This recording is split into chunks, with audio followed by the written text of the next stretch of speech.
My name is Joan Salter and I was born in Brussels, Belgium in February 1940.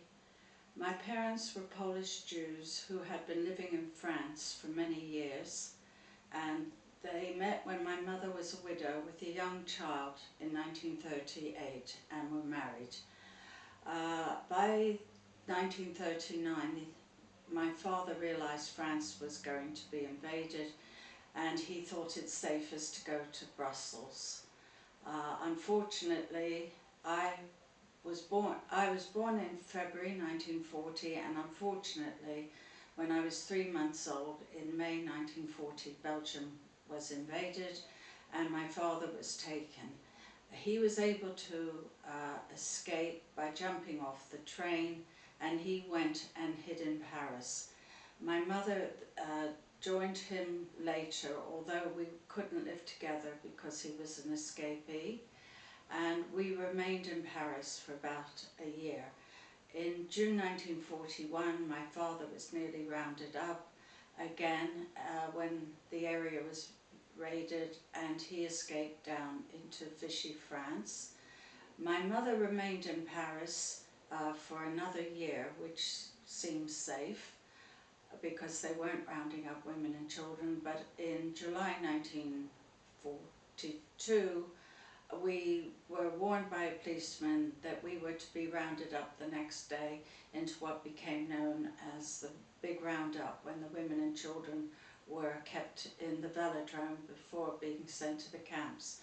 We escaped down into Vichy and we were with my father for a few weeks, but then he was rounded up by the French.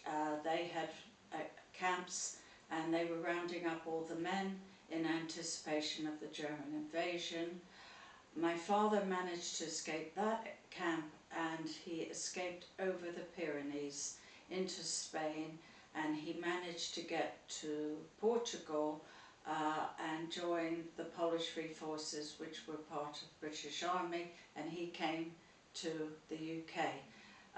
My mother escaped with us either in December 42 or January 43. There was a small group of us who escaped over the mountains, and we managed to escape into Spain. We were captured. I was put in prison with my mother, and my sister was in a convent. They were expecting Spain to fall, and the Americans had sent visas for children, only for children, and my sister and I went to America and I was fostered.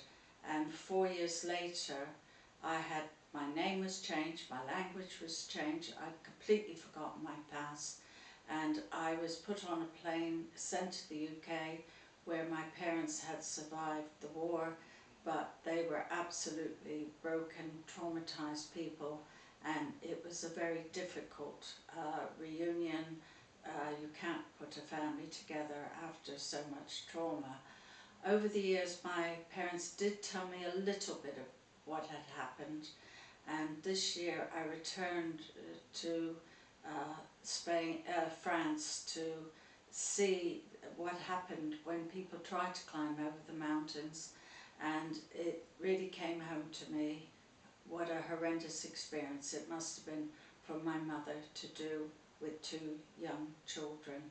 And I laid flowers in memory of those who had in fact saved my life, because if we had remained in France, we would have all gone to the concentration camps. Thank you.